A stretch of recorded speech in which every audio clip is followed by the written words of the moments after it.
Hey guys, it's Mr. Gagnon. Today we're going to talk a little bit about elastic potential energy. So springs are a big part of our lives. They exist in all different objects, our cars, our watches. We even have a spring constant in our sneakers. Elastic bands, anything that can stretch and then retain its original shape, is considered to be a spring. The trampoline. You can think of a lot of different springs that we have in daily life. So, if we have a spring that sits in its normal state, like this spring here, we can say that it has a set length. If we compress it, okay, we can actually change the length of the spring by making it shorter. If we stretch it, we can change the length of the spring by making it longer. And there are different types of springs that you will be taking a look at. And these springs have the ability to store energy. Okay, the guy that first observed this relationship between the force needed to compress or stretch a string was a gentleman named Robert Hooke, and so he came up with his Hooke's law, and we'll be talking about that shortly. Okay, so Hooke's law is a simple equation that tells us that the force of a spring is calculated by the what we call a spring constant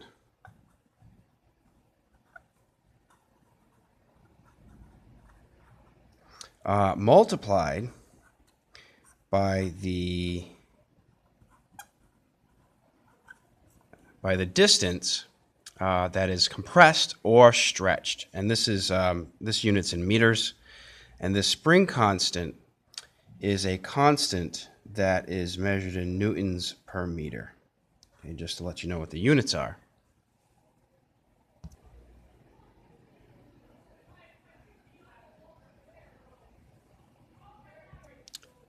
So if we look at the relationship, again, this is Hooke's law. Okay, if we look at the relationship here, okay, the force on a spring is directly related to linearly the distance that it stretches. Okay, so I'm gonna show you this in terms of a graph. We haven't looked at many graphs here, but we're gonna take a peek at what this looks like in a graph. So basically what it's saying is the more force you put on it, the more it stretches. And that relationship should come out to be a linear relationship.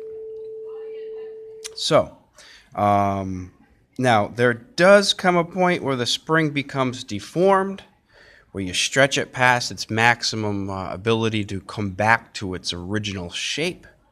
But if we look at it in terms of the amount of distance that this thing can stretch, we have on this side the force in newtons. Remember, we're still looking at newtons here. So the force in newtons or small apples. Okay, and then on the bottom, we can call it distance. And better yet, we can actually call it displacement because we know which direction it's going to be stretching. So that'll be x, and that'll be in meters. So, we don't even have to put numbers on it, but we can say that this relationship is a linear relationship. So, if we put a small force on it, okay, it will stretch a small displacement. If we put a large force on it, it will stretch a large displacement. So furthermore, we can actually come up with our spring constant using the slope of the line. So if we calculate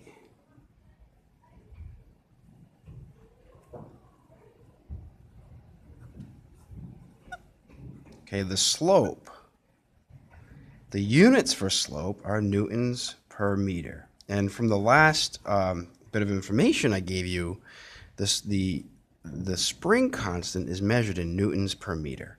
So the slope of this line represents the spring constant. And furthermore, if I were to look at that slope again, and I call this force, and I call this displacement, okay, if I have a slope that's like this, small spring constant, okay, if I have a slope up here, okay, we've got a large spring constant. So we're looking at a small spring constant and a large spring constant depending on the slope. So I'm going to loop this around to energy. Okay, when we look at the energy that a spring has, we look at something called the elastic potential energy. Okay, so I'm going to give you like a visual representation of what this is. And what it is if I take, I take a spring, right, like this. Okay, and I hook it up to a wall, and then I press on it like this, and I compress the spring, so now the coils are closer together, okay, like this, and I changed that X, okay, I changed the X, that I've now, when I compress it, I give it this potential to do work, okay, so potential to do work. And like all forms of energy, okay, energy, the units is measured in joules. So we got to come up with some way to come up with a formula that has, number one, the distance. Number two, we've got to get something with the spring constant too, because the stronger the spring, the more energy it's going to have. So we have now elastic potential energy is equal to 1/2 K spring constant X displacement squared. Okay, so this tells me how much potential this has to do work. So this, we're going to relate this to like kinetic energy shortly, because now we compress a spring, we expect it to do something.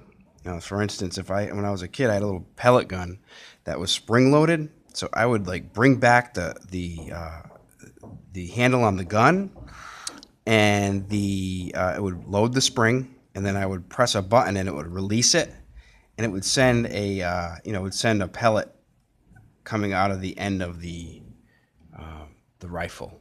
Okay, so we're going to look at some applications of that in a second. So let's tie this all together. Okay, back to the beginning. Conservation energy, okay, says that basically energy in equals energy out. Okay, so let's look at the two different types of energy or the three different types of energy that we looked at. So look, we've got energy in. Let's say we give something a gravitational potential energy. We know that that is equal to the kinetic energy, specifically in like a roller coaster situation. So we know that gravitational potential energy and kinetic energy, their energy in is equal to energy out. So if we transform this, we're gonna look at if you add this and this, it equals 0. So look, potential energy is equivalent to mgh. Okay, and kinetic energy is 1/2 mv squared. Now look at the interesting thing that happens here. the interesting thing that happens here is that we can actually, we can cancel out the masses, okay, and we can come up with GH is half V squared. Okay, so let me give you a little situation that we can work with. Okay, here. Now this can be changed around as necessary.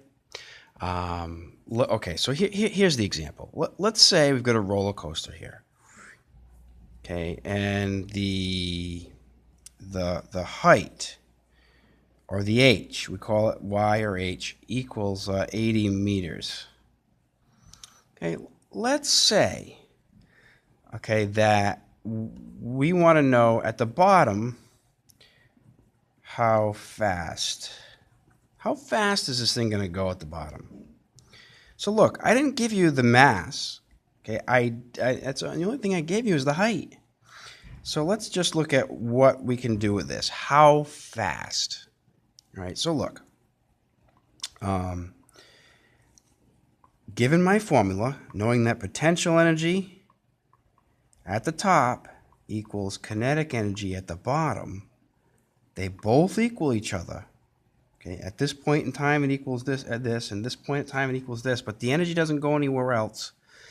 We may have a little loss to friction here, but let's talk about a frictionless track. So it says how fast is it going to go at the bottom. Okay, let's figure it out. GH is half V squared. I got to get V by itself. Okay, so I'm just going to get rid of this half here. Okay, so 2GH equals V squared. Okay, and then to get rid of the square, okay, V is the square root of 2GH. Okay, so we can easily find out what that velocity is. Okay, velocity is the square root of 2, 9.8. The height is 80. Remember, it's going down. We get two negatives in there. Okay, and then we can figure out what that velocity is with a simple calculation. 2 times 9.8 times 80 square root. Okay, I ended up with this velocity is, and I'll put it over here so you can see it better, 39.6 meters per second. So we're going to relate this back to our circular motion in some of these problems where we come up with that velocity at the bottom.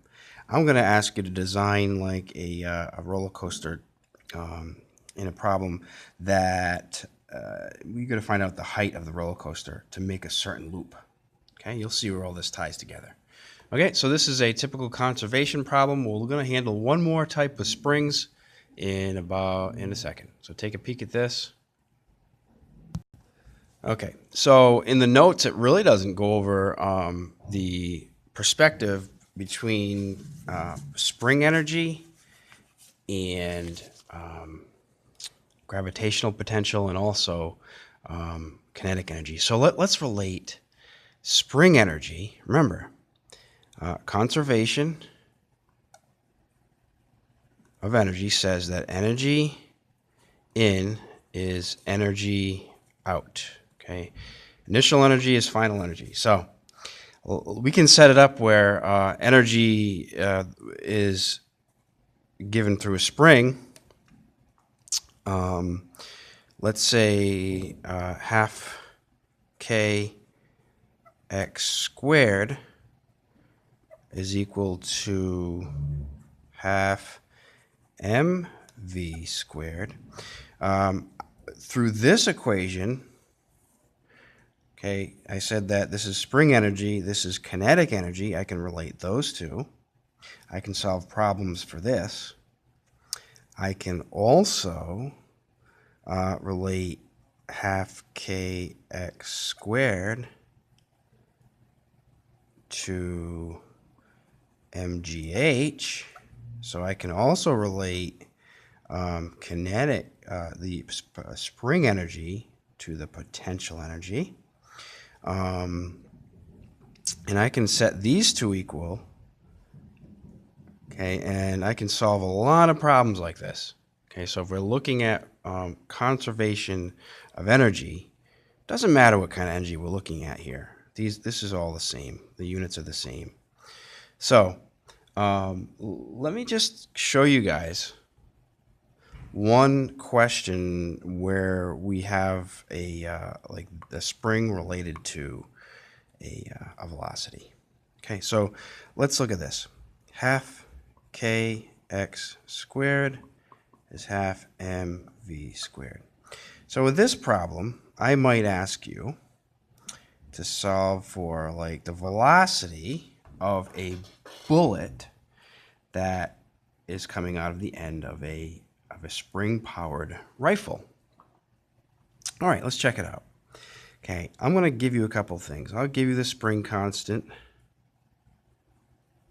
Okay, I'll give you the stretch distance. I'll even give you the mass of the projectile. Okay, so I've given you the spring constant, the distance, and also the mass of the projectile. In case you haven't noticed, the halves can cancel, so we're left with this. Kx squared is mv squared. So look, here's your k. This is supposed to be an x.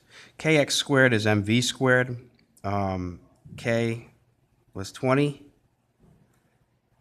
I told you that stretch 2 meters. Square the 2. The mass is 0.01. And the velocity squared is the velocity squared. 20 times 4,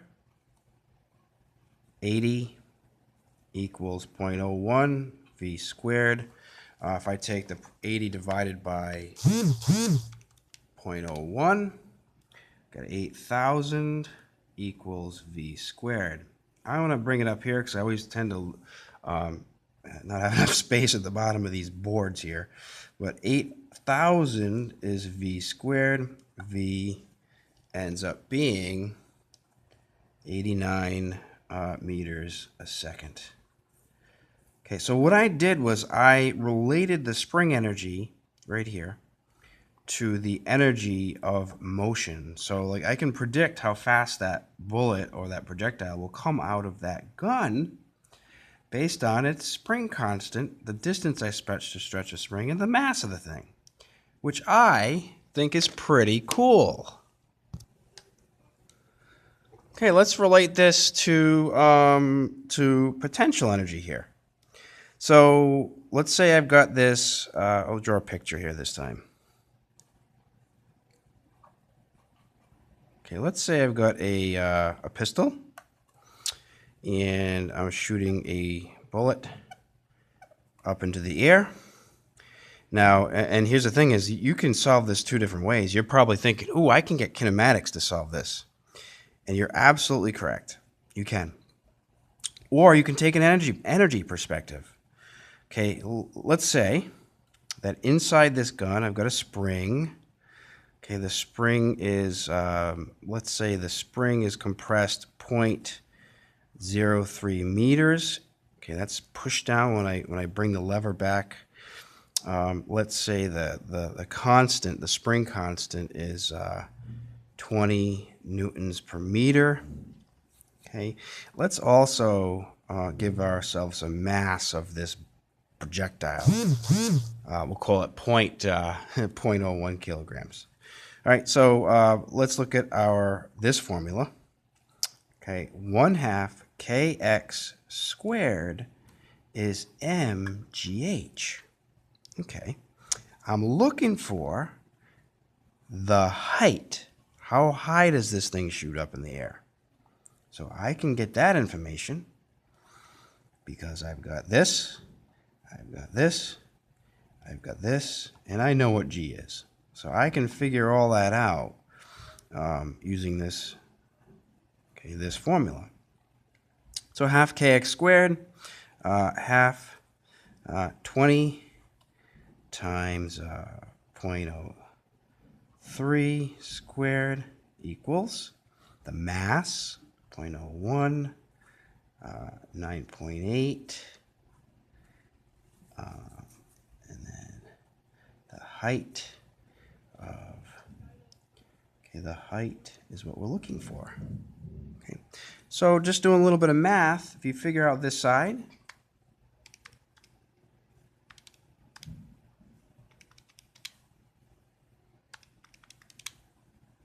make sure my math is right, 0.09, and then I'm going to figure out that side.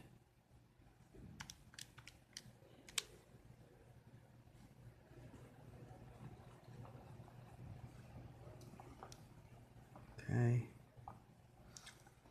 Okay.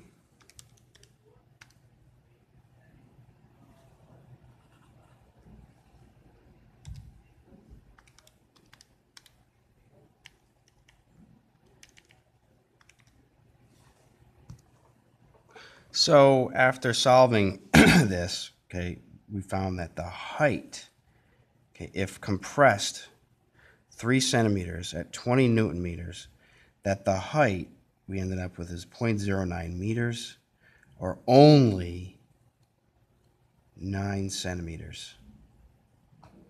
So in building the gun, I would probably want to put a spring with a little bit of a bigger spring constant in there.